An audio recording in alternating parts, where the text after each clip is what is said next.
Oklahoma Congressman Markwayne Mullin making international news with his efforts to try and rescue American citizens unable to get out of Afghanistan. Those efforts have been praised by some and highly criticized by others. On Thursday, I had a chance to speak directly to the five-term congressman from Oklahoma's 2nd District to learn what he's attempting to do and why. Congressman, let's begin with the very latest developments in Afghanistan. Now, as we are speaking here on Thursday morning, reported 200 people, some of them Americans, are flying out of the country. Although that's taken a lot longer than you thought it should have, does that give you optimism that all Americans will be allowed to leave soon? Well, we got Americans scattered all over the place. And it's funny to me, they're saying there's 200 Americans flying out because it was just the other day that they were saying they only thought 100 Americans were left. I can tell you right now that we have in possession in safe houses throughout the different locations in Afghanistan, 23. We had 27, we got 4 out. I mean, without question, it does lift my spirits 100% because we need to get every American out. The 4 Americans who got out of Afghanistan that you had just mentioned, those were the people that you were seeking to get out. Who deserves the credit for that? The State Department suggesting that they are responsible for that. State Department didn't do anything. They fought us every step of the way.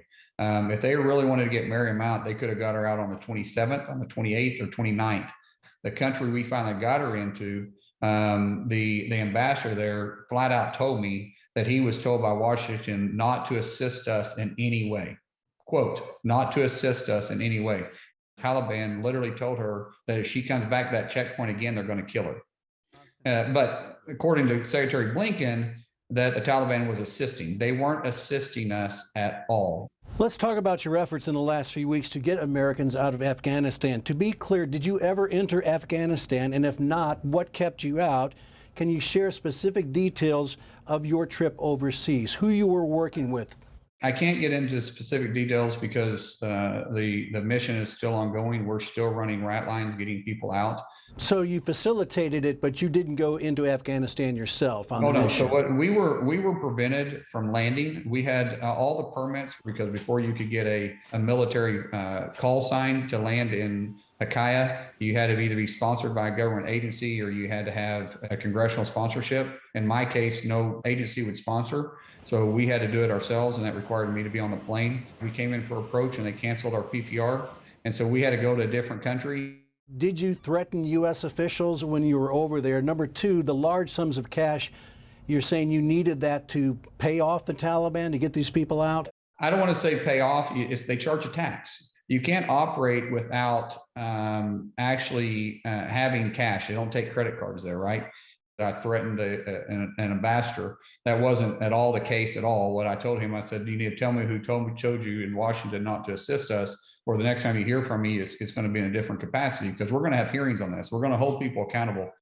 House Speaker Nancy Pelosi and others were highly critical of you and other congresspeople who traveled to Afghanistan, saying that you were actually putting yourselves at risk and that you were putting the people you wanted to help at risk. How do you respond to that criticism? If she's concerned about it, then she can get off her butt and go do it herself.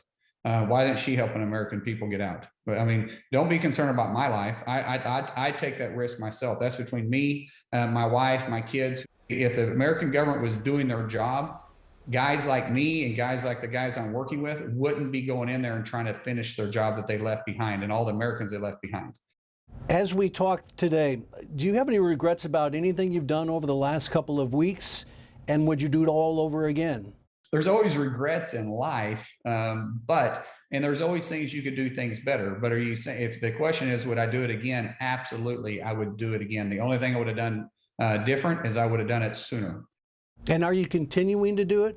Absolutely, every single day. Right before we got on this call, I was on the phone with someone, with the team leader over there, and there is a bunch of organizations working there. These are nonprofit organizations that are stepping up, doing the job that the federal government wasn't willing to do. The Taliban government, Congressman, is now comprised of people who are actively being sought by the FBI.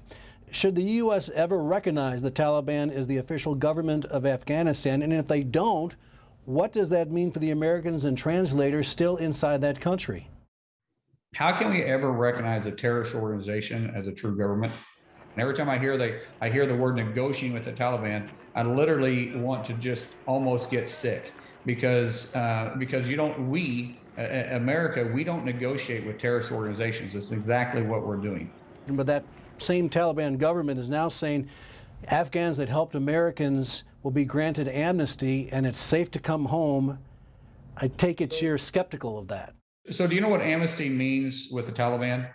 That means instead of torturing you by cutting your limbs off slowly in front of a crowd, or raping your wife or your kids in front of you, and then systematically killing them after they torture them in front of you and then killing you last, that just means they're going to put a bullet in your head and kill you quickly. That's all amnesty means. It means a quick death.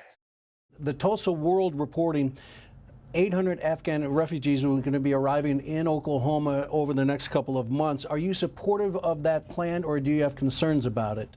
These are all SIVs. These are special immigration visa individuals, not what you would consider refugees. So all the SIVs have been fully, completely vetted for years because they were already working with the United States. To just bring in refugees without any background checks, I'm not for that whatsoever. But individuals that have been working with us has proven their desire and their loyalty to literally risk their families' lives and their own lives to work with us. I think they deserve to be able to become American citizens. Congressman Markwayne Mullin, thank you very much for your time. We appreciate it very much. Thank you. I appreciate it.